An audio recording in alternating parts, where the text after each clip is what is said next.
Hello friends, myself Nitika Arora and today I am going to start chapter 4 Heat of Science. So let's start with it. हमने chapter 3 में पढ़ा था कि जो woollen clothes होते हैं वो एनिमल फाइबर से बनते हैं.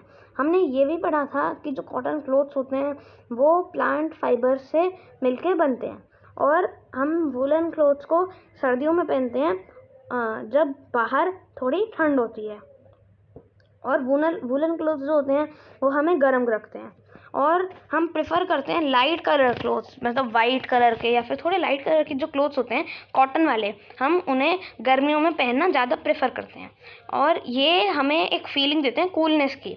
और आप लोगों ने कभी सोचा होगा कि कुछ पर्टिकुलर टाइप के क्लोथ्स ही क्यों एक पर्टिकुलर सीज़न में कंफर्टेबल रहते हैं हमारे लिए, कि हमें सर्दियों के अंदर वूलन कपड़े ज़्यादा अच्छे लगते हैं और गर्मियों के अंदर हमें नॉर्मल कॉटन के वाइट कलर्ड और लाइट कलर्ड क्लोथ्स ही ज़्यादा क्यों अच्छे लगते हैं. तो इस चैप्टर में आज हम इन सारे क्वेश्चंस के आंसर फाइंड करेंगे. तो अब हम देखते हैं, हम अपनी डे टू डे लाइफ में काफ़ी सारी चीज़ों के पास जाते रहते हैं, काफ़ी चीज़ें हमारे पास आती हैं. तो उसमें से कुछ जो होती हैं वो हॉट होती हैं, कुछ ठंडी होती हैं. जैसे कुछ हॉट चीज़ें हो गई, हमारा दूध हो गया, हम फूड जो खाते हैं वो हो गया. कोल्ड में आइसक्रीम और जैसे जूस, कोल्ड ड्रिंक्स, वाटर, गर्मियों में जो वाटर पीते हैं वो भी ठंडा ही होता है. तो ये जो सारी चीज़ें होती हैं ये हमारे लाइफ में आती हैं. टी होती है वो हॉट होती है, गर्म होती है, और आइस का जो ब्लॉक होता है वो ठंडा होता है. अब जो ऑब्जेक्ट्स आप कॉमनली यूज़ करते हैं उन्हें आप टेबल 4.1 में लिखो और इन ऑब्जेक्ट्स को मार्क करो कि ये गर्म है या फिर हॉट है, या फिर मतलब गर्म है या फिर ठंडे हैं, कोल्ड है. और ऐसे ऑब्जेक्ट्स को मत टच किया करो जो हॉट हो, जो ज़्यादा गर्म हो. और केयरफुल हमें केयरफुल रहना चाहिए जब हम किसी कैंडल पे आग जलाते हैं, फ्लेम जलाते हैं या फिर एक स्टोव को यूज़ करते हैं. अब हम देखते हैं कि जो कुछ ऑब्जेक्ट्स होते हैं वो ठंडे होते हैं और कुछ गर्म होते हैं. और हमें ये भी पता है कि कुछ ऑब्जेक्ट्स जो होते हैं वो ज़्यादा गर्म होते हैं बाकियों से, और कुछ जो होते हैं वो बाकियों से थोड़े ज़्यादा ठंडे होते हैं. अब हम कैसे डिसाइड करेंगे कि जो ऑब्जेक्ट है वो दूसरे वाले से गर्म है कि ठंडा है? तो हम या तो उन ऑब्जेक्ट को टच करके पता लगा सकते हैं, लेकिन क्या हमारा जो सेंस ऑफ टच है, जो हम उसे टच करके फील करेंगे, वो क्या सही रहेगा? हम देखते हैं. हमें 3 स्मॉल ट्यूब्स या फिर कंटेनर ले लेने हैं और हमें उन 3 कंटेनर्स को लेबल कर देना है. एक को लेबल करेंगे बी, एक को करेंगे ए, एक को बी और तीसरे को सी. अब हमें कोल्ड वाटर डाल देना है कंटेनर ए में और हॉट वाटर डाल देना है कंटेनर बी में, और हमें थोड़ा सा कोल्ड वाटर और हॉट वाटर मिक्स कर देना है कंटेनर सी में. अब हम अपना लेफ्ट हैंड करेंगे कंटेनर ए में जिसके अंदर है हमारा ठंडा पानी, और हमारा जो राइट हैंड है हम उसे डाल देंगे कंटेनर बी में जिसके अंदर है थोड़ा गर्म पानी. अब जब 2-3 मिनट हमारे दोनों हैंड्स उन कंटेनर में रहेंगे तो उसके बाद हमें अपने दोनों हैंड्स को साइमल्टेनियसली कंटेनर सी में डालना है. तो हमें क्या रिजल्ट मिलेगा? हमारा जो लेफ्ट हैंड है जो कि गया था ठंडे पानी में, वो बताएगा कि जो कंटेनर सी का पानी है वो गर्म है, और जो हैंड तक कंटेनर बी में वो बताएगा कि जो कंटेनर सी है उसके अंदर जो पानी है वो ठंडा है. तो अब हम कंफ्यूज हो जाएंगे. अब तो इसको एक्टिविटी को जब भुजो ने किया तो वो कहता है कि मेरा जो लेफ्ट हैंड है वो बताता है कि जो वाटर मग में जो मतलब वाटर है मग सी में वो गर्म है, और जो राइट हैंड बताता है कि वही सेम वाटर ठंडा है. तो अब वो क्या बताए कि वो ठंडा है या गर्म है? तो भुजो की जो कन्फ्यूजन है वो ये बताती है कि हम हमेशा हम जो टच करते हैं उसके ऊपर रेडी नहीं रह सकते, उसके ऊपर डिपेंड नहीं रह सकते कि हमारा जो टच जो हम करते हैं वो सही है या फिर गलत है. वो हमें कभी कभी गलत इन्फॉर्मेशन भी दे देगा. तो अब हम कैसे फाइंड करें कि एक जो ऑब्जेक्ट है वो गर्म है या ठंडा है? तो एक रिलायबल मीजर जिसमें हम विश्वास कर सकते हैं किसी हॉटनेस ऑफ एन ऑब्जेक्ट का, वो उसका टेम्परेचर होता है।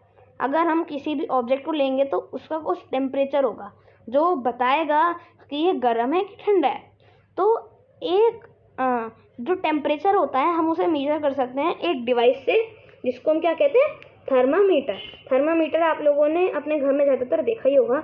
अगर कोई बीमार होता है, मतलब अगर किसी को फीवर होता है, तो हम थर्मामीटर से उसका जो टेम्परेचर होता है हम उसे मेजर कर पाते हैं। अब जो थर्मामीटर जो हमारी बॉडी का टेम्परेचर मेजर करता है उसे हम कहते हैं क्लिनिकल थर्मामीटर।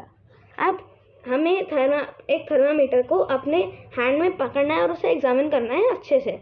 तो अगर आपके पास कोई थर्मामीटर नहीं है तो आप अपने किसी फ्रेंड से रिक्वेस्ट करो कि वो आपको थर्मामीटर दे दे, और अगर वो आपको थर्मामीटर देता है तो आप उसे देखो। उसके अंदर एक क्लिनिकल थर्मामीटर ऐसा लगता है जैसे ये ऊपर दे रखा है फिगर 4.2 में। तो एक क्लिनिकल थर्मामीटर के अंदर एक काफ़ी लंबा और थोड़ा पतला सा एक ग्लास ट्यूब होता है, और उसके एक एंड पे एक बल्ब होता है, और ये बल्ब मरकरी होती है उस बल्ब के अंदर, और उस बल्ब के बाहर एक छोटा सा एक स्मॉल शाइनिंग थ्रेड होता है मरकरी का, जिसको हम देख सकते हैं। अगर आपको मरकरी थ्रेड नहीं दिखती तो हम थर्मामीटर को थोड़ा सा रोटेट करेंगे जब तक और उसके बाद आपको थोड़ी सी मरकरी की वो दिख जाएगी। और हमें एक स्केल भी मिलता है थर्मामीटर पे, और जो स्केल हम इसमें यूज़ करते हैं वो होता है सेल्सियस स्केल, और उसको हम इंडिकेट करते हैं डिग्री सेल्सियस से। एक क्लिनिकल थर्मामीटर जो होता है वो टेम्परेचर को रीड करता है जो 35 डिग्री से 42 डिग्री तक का होता है। तो अब मैं आपको बताता हूँ कि जो क्लिनिकल थर्मामीटर होता है वो सिर्फ 35 डिग्री टू 42 डिग्री तक क्यों मेजर करता है, क्योंकि जो हमारा ह्यूमन बॉडी होती है उसका जो नॉर्मल टेम्परेचर होता है वो होता है 37 डिग्री, और वो नॉर्मल ह्यूमन टेम्परेचर 42 डिग्री से ऊपर नहीं जाता, तो और 35 डिग्री से नीचे नहीं जाता। और जो क्लिनिकल थर्मामीटर होता है वो सिर्फ और सिर्फ ह्यूमन बॉडी का टेम्परेचर नापने के लिए बनाया जाता है, और ह्यूमन बॉडी इतने ही टेम्परेचर के अंडर, ह्यूमन बॉडी का जो टेम्परेचर होता है वो 35 टू 42 डिग्री के अंदर ही रहता है ज़्यादातर। इसी वजह से क्लिनिकल थर्मामीटर 35 टू 42 डिग्री का होता है। और अगर आपने उसको किसी दूसरी चीज़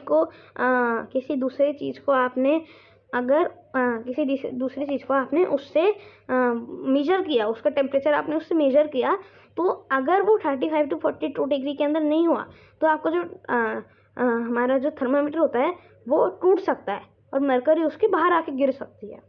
अब हम देखते हैं कि हम एक थर्मामीटर को कैसे रीड करें। तो सबसे पहले हमें टेम्परेचर डिफरेंस देखना है उस दो बिगर मार्क्स के अंदर, और हमें ये भी देखना है कि कौन से नंबर ऑफ डिवीजन पे है, जो छोटे छोटे स्मॉल मार्क्स होते हैं, ठीक है। और जो बिगर मार्क होता है वो रीड करता है 1 डिग्री, और उसके अंदर 5 छोटे छोटे डिविजन्स होते हैं, और एक स्मॉल डिवीज़न रीड कर सकता है 0.2 डिग्री सेल्सियस को। तो रीड हम करेंगे तो हमें जो थर्मामीटर है उसे प्रेफरेबली एक एंटीसेप्टिक सॉल्यूशन से धो लेना है, और हमें उसको आराम से पकड़ना है और उसे थोड़े जर्क्स देना मतलब उसे थोड़ा हिलाना है, और जो जर्क्स हैं उससे जो मरकरी है वो नीचे आ जाएगी, और हमें ये इंश्योर करना है, ये देखना है कि जो मरकरी लेवल है वो 35 डिग्री सेल्सियस से नीचे हो। अब हमें उस थर्मामीटर का बल्ब जो है अपनी टंग के अंदर रख लेना है, और 1 मिनट बाद हमें उस थर्मामीटर को अपनी माउथ से बाहर निकाल लेना है, और उसमें जो टेम्परेचर आएगा वही है हमारा बॉडी टेम्परेचर। और अगर आपको कभी कहीं पे नोटबुक में या फिर बुक में टेम्परेचर लिखना है तो हमें हमेशा उसे जैसे 37 डिग्री सेल्सियस करके लिखना पड़ेगा। अब हम देखते हैं प्रिकॉशंस जो हमें लेने चाहिए एक थर्मामीटर के साथ। तो थर्मामीटर जो है वो हमेशा बिफोर और आफ्टर यूज़ धोना चाहिए, और उसे अच्छे से धोना चाहिए एक एंटीसेप्टिक सॉल्यूशन से।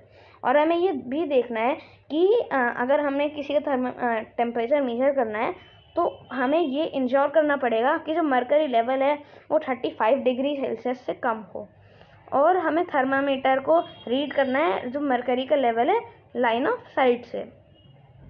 और जो हैंडल होता है थर्मामीटर का हमें उसको अच्छे से मतलब हमें थर्मामीटर को हैंडल करना है काफ़ी केयर से। और अगर वो किसी हार्ड ऑब्जेक्ट से हिट हुआ तो वो टूट भी सकता है, और हमें थर्मामीटर को वहाँ से नहीं पकड़ना चाहिए, हमें थर्मामीटर को बल्ब की साइड से नहीं पकड़ना चाहिए जब हम उसे रीड कर रहे हो। और जो नॉर्मल टेम्परेचर होता है ह्यूमन बॉडी का होता है 37 डिग्री सेल्सियस। तो देखो यहाँ पे भी डिग्री सेल्सियस यूज़ किया है 37 के साथ। अब जो पहेली है उसने अपना टेम्परेचर मेजर किया और उसका वो चिंता में पड़ गई क्योंकि उसका जो टेम्परेचर था वो एग्जैक्ट 37 डिग्री नहीं था। तो अब हम देखते हैं कि अब हम पहेली को एश्योर करेंगे कि उसके साथ कुछ गलत नहीं है, उसकी तबीयत ख़राब नहीं है। तो हमें अपने 10 फ्रेंड्स का, एटलीस्ट 10 फ्रेंड्स का हमें टेम्परेचर मेजर करना है एक क्लिनिकल थर्मामीटर से, और अपनी ऑब्जर्वेशंस को टेबल 4.2 में डालें। तो आपके काफ़ी सारे फ्रेंड्स होंगे जिसका 37 डिग्री सेल्सियस नहीं होगा। तो हर एक पर्सन का जो टेम्परेचर है वो 37 डिग्री सेल्सियस नहीं हो सकता, वो या तो उससे थोड़ा सा ज़्यादा होगा या फिर उससे थोड़ा सा कम होगा। और एक्चुअली हम उसे ही नॉर्मल टेम्परेचर कहते हैं, एवरेज बॉडी का, जो कि नॉर्मल टेम्परेचर होता है काफ़ी लोगों का। तो अगर आपका टेम्परेचर 37.5 या फिर 36 यहाँ तक है तो आपका जो टेम्परेचर है वो नॉर्मल है।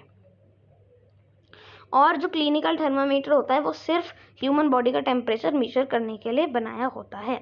अब जो भूजो होता है उसके पास एक नॉटी आइडिया है, और उसे मेजर करना है हॉट मिल्क का टेम्परेचर एक क्लिनिकल थर्मामीटर से।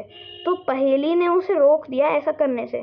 तो पहेली ने उसे इसलिए रोका क्योंकि जैसे मैंने आपको पहले बताया, हम क्लिनिकल थर्मामीटर से सिर्फ ह्यूमन बॉडी का टेम्परेचर मेजर करते हैं, और जो मिल्क का टेम्परेचर होता है वो काफ़ी ज़्यादा होता है। ठीक है, तो अगर वो जो उसे करेगा तो उसका जो थर्मामीटर है वो टूट जाएगा, क्योंकि मरकरी जो होती है वो एक लिक्विड मेटल होता है, और जो मरकरी होती है वो एक्सपेंड करती है अगर हीटिंग होती है। इसी वजह से मरकरी नीचे से ऊपर जाती है जब हम उसको थोड़े गर्म उसमें ले जाते हैं, गर्म टेम्परेचर में ले जाते हैं। और अगर हम उसे ज़्यादा गर्म टेम्परेचर में लेकर जाएंगे तो वो और ज़्यादा एक्सपेंड होएगी और उसका जो थर्मामीटर है वो टूट जाएगा। अब हम पढ़ते हैं लेबोरेटरी थर्मामीटर के बारे में। तो अब हम नॉर्मल क्लिनिकल थर्मामीटर से तो दूसरी चीज़ों का टेम्परेचर नहीं मेजर कर पाते, तो हम किससे करेंगे? लेबोरेटरी थर्मामीटर से। जो एक थर्मामीटर, लेबोरेटरी थर्मामीटर, इन सबको आपको, ये सब चीज़ें आपको टीचर्स दिखा देंगी। तो काफ़ी टाइप के थर्मामीटर होते हैं और सारे थर्मामीटर डिफरेंट पर्पसेस के लिए होते हैं। और जो मैक्सिमम और मिनिमम टेम्परेचर होता है हर दिन का, वो वेदर रिपोर्ट्स में रिपोर्ट किया जाता है, और वो भी एक थर्मामीटर से मेजर किया जाता है, जिसे हम कहते हैं मैक्सिमम टू मिनिमम थर्मामीटर। अब यहाँ पे ये जो थर्मामीटर है फिगर 4.4 में, ये जो थर्मामीटर है 4.4 में, इसे हम कहते हैं लेबोरेटरी थर्मामीटर। और आप केयरफुली देखो इसके हाईएस्ट और लोएस्ट टेम्परेचर में वो, और उसकी जो जिसको वो मेजर कर सकता है, और उसकी जो रेंज होती है लेबोरेटरी थर्मामीटर की, वो ज़्यादातर -10 डिग्री से 110 डिग्री तक की होती है। और उसके साथ साथ आप जो क्लिनिकल थर्मामीटर में आपने केस देखा था वो कितना छोटा था, उसके कितने छोटे डिवीजन थे इस थर्मामीटर के उससे जो हैं इसमें। और हमें इंफॉर्मेशन भी चाहिए होगी इसकी, जिससे हम इस थर्मामीटर को करेक्टली रीड कर सकें। अब हम देखते हैं कि हमें ये थर्मामीटर कैसे यूज़ किया जाता है। तो 4.4 में हम इसे देखते हैं। तो हमें थोड़ा सा टैप वाटर लेना है एक बीकर के अंदर या फिर एक मग के अंदर। हमें लेबोरेटरी थर्मामीटर को उस वाटर के अंदर डिप कर देना है, जिससे जो बल्ब है वो वाटर के अंदर आ जाए, और लेकिन वो उसकी बॉटम को या फिर साइड्स को टच ना करे कंटेनर की। और हमें थर्मामीटर को वर्टिकल रखना है जैसे 4.5 में है, और फिर हमें ऑब्जर्व कर रहा है उस मरकरी का मूवमेंट जो कि थर्मामीटर में हुई है, और हमें वेट करना है जब तक मरकरी का जो थ्रेड है वो नॉर्मल नहीं हो जाता। एंड तो अब हमें देखना है कि जो वेरिएशंस हैं वो कुछ वेरिएशन हैं क्या रीडिंग में, और हमें पॉसिबल रीजंस देखने हैं, और अब हम इन क्वेश्चंस का आंसर देखेंगे। और उससे पहले हमें ये भी देखना है कि जो प्रिकॉशंस हैं वो हमें एक क्लिनिकल थर्मामीटर और लेबोरेटरी थर्मामीटर के अंदर होने चाहिए। हमें उसे अपराइट रखना है, ना कि टिल्टेड। और जो बल्ब होता है वो सारे एरिया से सराउंडेड होना चाहिए जिस भी सब्सटेंस को हमें मेजर करना है। और जो बल्ब है वो किसी दूसरे सरफेस को टच ना करे उस कंटेनर के, नहीं तो वो उस चीज़ का टेम्परेचर मेजर कर देगा। ओके, अब तो जब मरकरी सीधी हो जाएगी तो हमें रीडिंग देखनी है, और क्या जो टेम्परेचर है उस वाटर का वो और जो अब टेम्परेचर आया वाटर का, और हमें उस टेम्परेचर ऑफ वाटर को कंपेयर करना है उन बच्चों से जो क्लास में है। ठीक है, एक्टिविटी 4.5। तो हमें हॉट वाटर लेना है एक बीकर के अंदर या फिर किसी मग के अंदर। हमें थर्मामीटर को वाटर के अंदर डाल देना है, और हमें वेट करना है जब तक मरकरी का जो थ्रेड है वो स्टेडी हो जाता है, और फिर हमें टेम्परेचर देखना है। अब हमें उस थर्मामीटर को पानी से निकाल लेना है, और हमें केयरफुली देखना है कि क्या होता है। अब तो आपने नोटिस किया होगा कि जैसे हम थर्मामीटर को पानी से बाहर निकालते हैं, जो मरकरी होती है उसका लेवल दोबारा से नीचे गिरने लग जाता है। इसका मतलब जो टेम्परेचर होता है वो रीड करना पड़ेगा जब थर्मामीटर वाटर में है।